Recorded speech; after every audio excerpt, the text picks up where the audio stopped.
Russia Ukraine యుద్ధానికి ముగింపు పలికే దిశగా అడుగులు పడుతున్నాయి. అమెరికా ప్రతినిధులు స్టీవ్ విట్కాఫ్, జారెడ్ కుష్నూర్లతో ఉక్రెయిన్ అధ్యక్షుడు జెలెన్స్కీ భేటీ అయ్యారు. రష్యాతో శాశ్వత శాంతికి దారితీసే కీలక అంశాలపై చర్చించారు. ఈ మేరకు ఎక్స్ వేదికగా జెలెన్స్కీ పోస్టు పెట్టారు. అమెరికా ప్రతినిధులతో చర్చలు ఆశాజనకంగా జరిగినట్లు ఆయన తెలిపారు.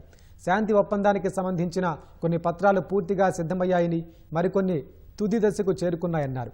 అన్ని విషయాలు కొలిక్కొచ్చినప్పటికీ ఇంకా కొన్ని అత్యంత సున్నితమైన అంశాలపై స్పష్టత రావాల్సి ఉందన్నారు. వీటిని ఎలా పరిష్కరించాలన్న దానిపై అమెరికాతో కలిసి తాము ఒక అవగాహనకు వచ్చామని స్పష్టం చేశారు. రానున్న రోజుల్లో చర్చల ప్రక్రియ మరింత వేగవంతంగా ఉంటుందని జెలెన్స్కీ వెల్లడించారు. రష్యాతో యుద్ధం ముగించేందుకు ఇటీవల జెలెన్స్కీ 20 సూత్రాలతో శాంతి ప్రణాళికను ప్రతిపాదించారు. దీనిపై అమెరికాతో ఏకాభిప్రాయం కుదిరినా రష్యా ఆక్రమించిన ఉక్రెయిన్ భూభాగాల విషయంపై ఇప్పటికీ ఎలాంటి స్పష్టత రాలేదు.